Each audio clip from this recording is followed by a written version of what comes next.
Level 1, the candidate. You arrive at Scout Sniper School carrying 60 pounds of equipment through Carolina humidity that feels like breathing through a wet towel. The instructors are already watching, evaluating, sorting the pool into categories you can't see, but they can. Potential, marginal, waste of time. Nobody tells you which category you're in.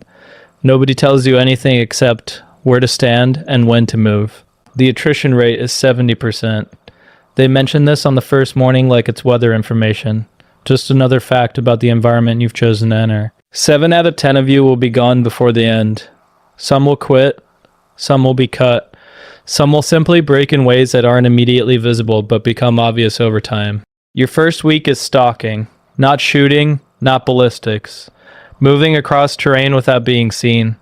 You low crawl through fields where instructors with binoculars scan for movement, and if they see you, you start over. You build ghillie suits from burlap and local vegetation, transforming yourself into something that doesn't look human, something that blends with the ground and the grass and the shadows between trees. You learn to move inches per hour when necessary.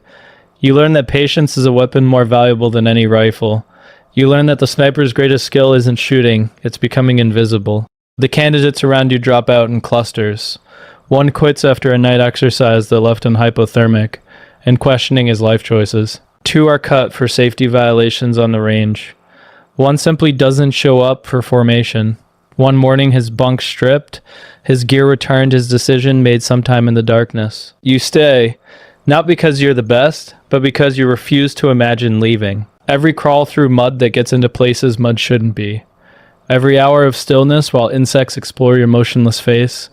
Every failure that sends you back to the starting line, you file it somewhere it can't touch your resolve. This is what you want. This is who you're becoming. The shooting comes later, and it's harder than you expected. You know rifles. You grew up hunting, putting rounds on target at distances that impress civilian ranges. But precision shooting at 1,000 yards is a different discipline entirely. Wine doesn't just push the bullet, it curves it in patterns that change second by second as it moves through pockets of air with different temperatures and densities. Gravity drops the round in parabolas that require calculation, not estimation. The fundamentals you thought you mastered are foundations you're still building. The final exercise breaks candidates who made it through everything else. 4 days in the field, with minimal supplies, completing stalks under evaluation, taking scored shots under pressure, operating on sleep measured in minutes rather than hours. Your body stops distinguishing between mud and skin. Your mind simplifies to the next task and nothing beyond. The instructors watch for mental collapse as much as physical. Some candidates perform perfectly until something snaps, some internal governor failing under accumulated stress. They're gone immediately, not punished but simply recognized as unsuited. The profession requires a specific psychology that can't be taught, only revealed. You survive. Because you discover something useful about yourself, your mind quiets under pressure rather than racing. The chaos simplifies rather compounds. The harder things get, the more clearly you think. It's not courage, exactly. It's just how you're wired. You graduate in the bottom third of your class. Not spectacular, not shameful, competent. You receive your designation and your orders and ship out to a team that needs bodies more than excellence. Level 2, the spotter. Your team leader is a staff sergeant named Reyes, who has 4 deployments, and eyes that never quite focus on the present. He's killed more people than you've met, and he carries that weight in ways that only become visible after you know him for months. The slight hesitation before entering rooms, the way he positions himself at restaurants to watch every entrance, the dreams he doesn't talk about but everyone hears through thin barracks walls. You're the junior member, which means you spot. The shooter takes the shot, but the spotter does everything else. Range estimation, wind calls, target identification, documentation. You're the shooter's external brain, processing information so he can focus entirely on trigger control and breath and the precise muscle memory that puts rounds exactly where they need to go. Your first deployment is to a country you're not supposed to name, doing things that don't officially happen. The rules of engagement are complicated and change weekly. The enemy wears no uniform and looks like everyone else, until the moment they don't. You learn to read threat in the way people walk, the way they position their hands, the patterns of normalcy that break just slightly before violence emerges. Your first kill as a spotter is a man with an RPG. Reyes takes the shot from 800 meters, while you call the wind and confirm the target, and watch through your scope as the round arrives, before the sound. One moment the man is positioning his weapon toward a convoy route. The next moment he's falling, the biological systems that made him alive simply stopping. The RPG clatters unfired to the rooftop. You expected to feel something more. Triumph, maybe? Horror, perhaps. What you actually feel is professional satisfaction, the same emotion you'd feel after any job done correctly. The shot was clean, the target was valid, the outcome was successful. You filed the man's face somewhere it won't surface unexpectedly, and move to the next task. Reyes watches you after, looking for cracks. He's seen new spotters break at this moment, the abstract suddenly concrete, the training suddenly real. He doesn't see what he's looking for, which might be good, or might be concerning. You don't ask which. Over months you learn things school didn't teach. How to read local atmospherics, the way morning air moves differently than afternoon air in specific terrain. How to improvise positions when the perfect hide site doesn't exist. How to disengage when the shot isn't there. Swallowing frustration because patience matters more than body count. You learn the rhythm of the deployment cycle, the intensity of operations, followed by the strange emptiness of downtime in secure zones where nothing happens but waiting. The way friendships form through shared experiences that can't be described to people who weren't there. The letters from home that arrive already obsolete, describing a world that continues without you. You learn Reyes, his patterns, his tells, his preferences, when he wants input and when he wants silence. The way he breathes before deciding to shoot, and the longer breath when he decides to wait. You become an extension of him, which is what spotter duty requires. Your identity subsumes into the team. Level 3, the shooter. Reyes rotates home after his 5th deployment, taking a training command position that everyone knows is really about the drinking that's gotten visible, and the marriage that's already gone. You attend his farewell with the complicated emotions that military transitions require. Gratitude, relief, grief for a version of him that might have existed without all the shots behind his eyes. His replacement is younger than you, somehow, a new staff sergeant from a different unit, technically senior, but practically dependent on your experience. The power dynamic inverts, without anyone acknowledging it directly. You're the shooter now, because that's what the team needs, and rank accommodates necessity in small units operating far from oversight. Your first shot as primary shooter is anticlimactic. A confirmed hostile at 600 meters, wind steady, conditions perfect. The mechanics work exactly as trained. Breath, pause, squeeze, watch the round arrive, confirm the result, move. It's the hard shots that teach you who you've become. There's a compound in a valley where hostages are held. The intelligence is good, confirmed by multiple sources, time-stamped within hours. 3 Americans, aid workers captured 2 weeks ago, held by a cell that's already uploaded. 1 execution video. The window is small, the approach difficult, the stakes absolute. You set up 1,400 meters out, which is farther than you've ever shot in combat conditions. The wind is variable, shifting direction every few minutes as valley thermals create chaos. Your new spotter calls numbers that keep changing. That might be right or might be wrong. That represents his best guess at physics that doesn't want to cooperate. You wait. Hours. Watching through glass that makes the compound clear despite the distance. The guards rotate on patterns you memorize. The hostages appear briefly in a window. Faces you've seen in briefing photos. Alive for now, but probably not for long. The shot comes at sunset, when the target you need stops at a predictable position for just long enough. You apply corrections that feel partly calculated and partly instinctual. The math and the art combining in ways you couldn't explain, even if you tried. The trigger breaks clean. The round flies true. The guard drops, and the assault begins. And 20 minutes later, the hostages are on helicopters, and you're breaking down your position. And the sun is completely gone. 3 confirmed saves.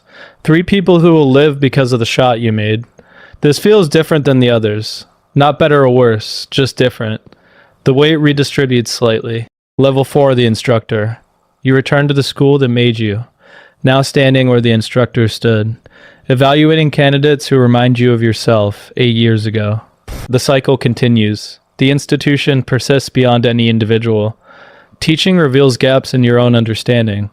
You thought you knew why certain techniques worked, but explaining them forces deeper analysis. The reasons behind the rules, the principles beneath the procedures. You become a better shooter, by learning to create shooters. The candidates struggle with the same fundamentals you struggled with: trigger control, breath management, the mental discipline required to wait for hours and then execute perfectly in seconds. You watch them break against the difficulty, and you learn to predict which ones will persist. It's not the physically strongest. It's not the naturally talented. It's the ones who treat failure as information rather than verdict, who adjust and continue rather than repeating the same errors while expecting different results. You develop a reputation for harsh assessments and fair treatment. Candidates learn that your criticism is precise, targeted at specific deficiencies rather than general discouragement. They learn that your standards don't negotiate. They learn that graduates from your cycle perform slightly better in initial deployments, which is the only metric that matters. But teaching also distances you from the work itself. You're creating shooters rather than being one. The skills you maintain on ranges feel different from skills tested in actual operations. The edge dulls slightly, not in technique but in something harder to measure. The readiness for violence that combat requires becomes theoretical rather than practical. You miss it. That's the uncomfortable truth. You miss the clarity of operational deployment, the stripped-down focus that combat creates. Training is valuable. Training saves lives. But training is also repetitive and administrative, and full of paperwork that combat somehow never requires. When the opportunity comes for one more deployment, you take it. Level 5, the team leader. The unit is different now. Younger faces with different references, cultural touchstones you don't share, technology that didn't exist when you started. They call you old man, affectionately, which you're not yet but feel increasingly. Your knees predict weather. Your back remembers every hour spent in uncomfortable positions. The recovery time after hard operations stretches from days to weeks. But you lead because experience compounds. You've seen what works and what fails. You've watched good shooters make bad decisions under pressure, and bad shooters make good decisions through discipline. You know which tendencies to trust and which to override. Your team deploys to a conflict that's technically not a war, doing operations that technically don't happen, producing results that technically won't be acknowledged. The targets are higher value now. The intelligence is better. The shots are harder, but the support is more substantial. You take a shot at 1,700 meters, that makes your reputation. Difficult angle, variable wind. Time pressure that didn't allow the usual preparation. The target was moving between vehicles in a pattern that created a window, measured in seconds. You made the shot because the alternative was losing the target, and you made it well, because the alternative was unacceptable. The team talks about that shot afterward. It becomes legend, slightly inflated with each retelling. You don't correct the exaggerations, because morale has value, but privately you know how much luck contributed. The wind cooperated at the critical moment. The target paused slightly longer than expected. Physics worked in your favor when it easily could have worked against you. The shot that matters more is one nobody talks about. A mistake. A target identified and engaged who turned out to be wrong. The intelligence was bad. Your shot was perfect. The outcome was a dead civilian in a place he shouldn't have been, doing things that looked threatening but weren't. Collateral damage in the sanitized language of reports. Murder in the language of honesty. You don't sleep well for months afterward. The faces accumulate anyway. Hostile and civilian alike. But that face is different. That face asks questions your justifications don't answer. The rules of engagement cleared you. The review board cleared you. But the face doesn't clear you, and the face keeps visiting. You learn to carry that weight, because the alternative is not carrying any weight, which means becoming something worse. The soldiers who feel nothing scare you more than the soldiers who feel everything. At least the pain proves the conscience is intact. Level 6, the master. The title is informal, given by peers rather than institutions. It means you've survived long enough to become rare. A shooter who hasn't broken or burned out, or simply been unlucky in the mathematics of incoming fire. It means younger soldiers ask questions they wouldn't ask anyone else, because they know you've seen things their instructors haven't. You rotate between deployment and development, testing new systems that might make future snipers more effective, optics that calculate ballistics automatically, rifles that adjust for environmental conditions, technology that promises to remove the human variables that create failure. But you understand what the engineers don't. The human variables are also what create success. The judgment calls that no algorithm can make. the intuition that comes from thousands of hours behind glass, the moral weight that separates soldiers from machines. Make the equipment too automatic, and you lose something essential, something that keeps the killing bounded by conscience. Your last deployment is your easiest and your hardest. Easy because the operations are routine, if any of this can be routine. Hard because you know it's the last, and knowing changes everything.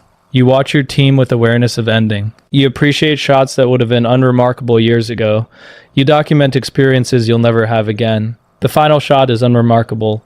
A confirmed hostile at medium distance, standard conditions, professional execution. You don't know it's your last until you're on the transport home, and then you know with certainty that you'll never do this again. 22 years, hundreds of operations. Kills you stop counting because counting felt wrong. You've shaped a generation of shooters who are shaping the next generation. The techniques you developed are being taught to soldiers who don't know your name. What you carry home can't be left overseas. The faces, the sounds, the smell of cordite and copper that triggers memory without warning.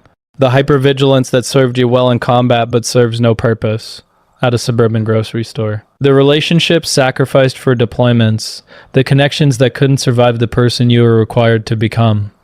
But also this, the people who are alive because you were good at something terrible, the hostages rescued, the convoys protected, the attacks prevented by targets eliminated before they could execute plans that would have killed dozens, hundreds, maybe more.